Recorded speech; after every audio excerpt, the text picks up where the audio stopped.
Hello everyone, welcome back to CryptoCache. Thank you very much for joining me here. Hope you're having an amazing day. We're going to take another look here at Rune, see what's going on, and obviously help understand how much further this could go, right? Because absolutely got a nice strong day here today, and we want to kind of understand best practice and big picture, and that's the main reason why I created this community and this actual just environment to be able to help facilitate a learning just the aspect of becoming a better trader, I guess you could say, right? So if you want to become a better trader, CryptoCache.tech is the website. I actually have a trading academy where I teach you how to trade every step of the way, hours of content there, as well as, of course, my signal group where I send out signals for every single trade that I take. And yes, we're extremely profitable and things have been going very well. I average about 85%.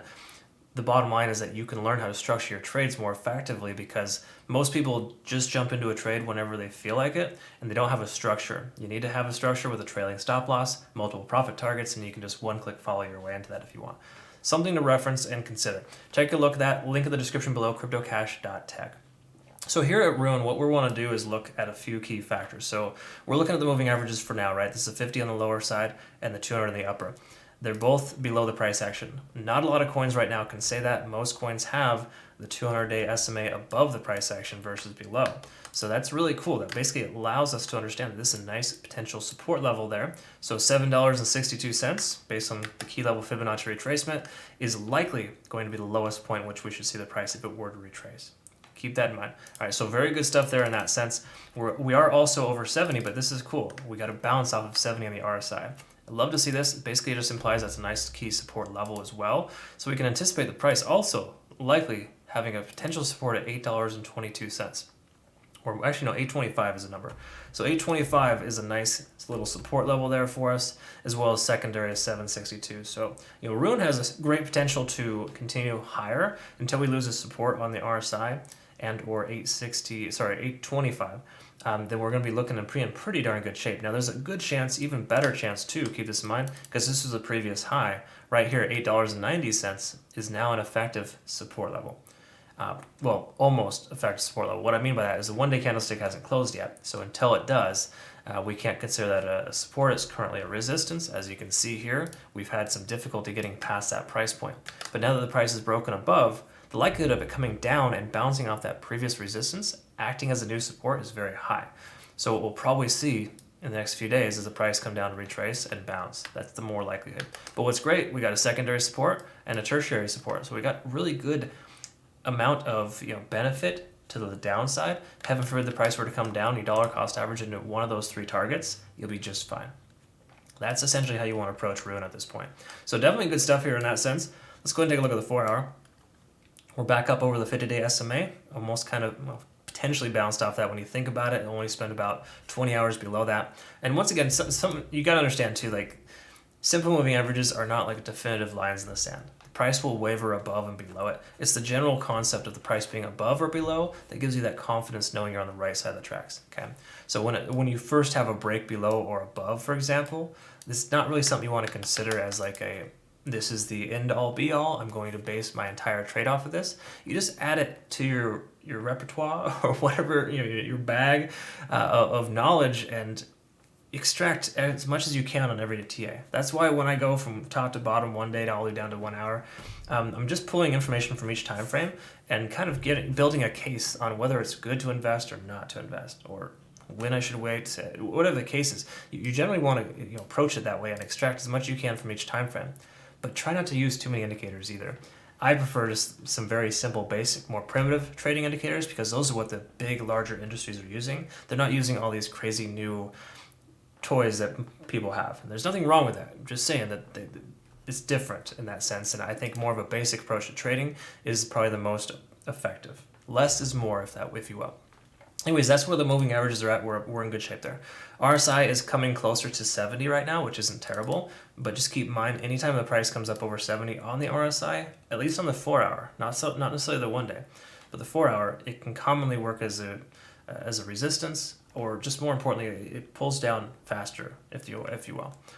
The 1 day you can stay above that for a lot longer. This one did stay above 2 as well for a few hours, but generally speaking, you shouldn't try. I would recommend not trading when the price is over 70 on the RSI. Just in a general rule of thumb, at least when it comes to the 4-hour time frame. Because again, this is a transitionary time frame telling us that's the case. So just keep this in mind here. Big picture, we're under 70 right now. We're still in good shape. We still have potential for the price to continue higher, but I don't feel like it will based on the fact that I'm expecting a slight pullback from Bitcoin, at least in the immediate future, because it is a bit on the overextended side. Okay.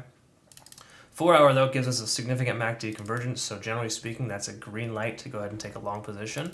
So, so far so good. I can tell you that Rune is giving us more indication to want to take a position than to essentially short or to close your position.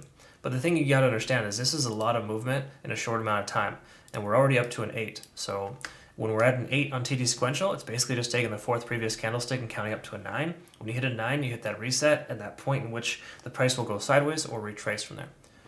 I feel like there's more likelihood for the price to retrace than it is to go sideways at this exact time, just based on the fact that we rejected off of roughly the same exact point of $9.54, and that is a likely potential resistance here for Rune. So what probably will happen in the next 24 to 40 hours is we'll see some sideways action somewhere in this range, or potentially even down here to bounce off the support of 825 as we addressed previously. But it would make more sense for the price to stay above 880 and to probably just kind of do one of these. All right, so again, just something to think about. Again, there's no definitive line in the sand here telling us what way it's going to go, but it is overextended here. That was a 15% pump in about 4 hours, which isn't overly obnoxious, but it's on the verge of being too much in a short amount of time. Okay, and I'm a firm believer, and you've already probably, if you're familiar with the channel, I love staircase patterns, right? So the price coming up, this is essentially what we're looking for. Okay, now not to say this is a bad thing, okay, because it kind of corrected itself for all this behavior here, but generally speaking, we see a few more of these, and the price just keeps going up, up, and up, then we're going to have potential for more disaster, if you will. Okay. Again, no guarantees. You never truly know what's going to happen, but the stronger something goes up, the stronger it can go down.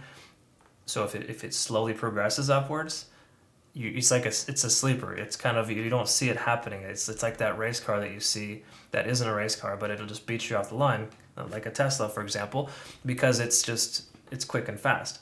But in this regard, if we have these short increases that are followed by periods of consolidation, it's going to help us get where we need to go. Not necessarily faster, but it'll get us there without knowing it. Okay, it's kind of just sneaks up on you. All right. So, anyways, that's the whole point I'm trying to draw. I hope that makes sense, and I apologize if I'm speaking in circles. I just love teaching and trying to help people become better traders. So I try to get you as much information as possible in a short amount of time. Again, you want more of a in-depth, more intimate scenario where I provide with you, for you, all of my trading techniques. CryptoCache.tech is the website. I actually have a trading community, an academy, of course, where I teach you how to trade. And then furthermore, I send out signals for every trade that I take. So be sure to check that out. It's actually a really cool experience. We've been taking profit anywhere between 5 to 25%, a majority of spot and leverage trades. So it's very, very good stuff. Bitcoin, Ethereum, and a few other ones. Zcash has been really good to us. Atom just finally took off. So yeah, we're on track. Things are looking very good. So be happy to help you with that. And if you just want to continue to learn from these videos, that's great as well. Just know there's a lot more to trading than just technical analysis. There's an emotional mindset or lack of emotional mindset that goes into this. And having a healthy mindset is extremely important. And that comes from a healthy body too. I work out every single day that I can, okay? So not saying that's what you have to do, but I think it's an important foundation of being a good trader. All right, anyways, all that good stuff I'll teach you later if possible. If not, it's cool. Thanks again for joining me here. Hope you have a great rest of your day. See you next one.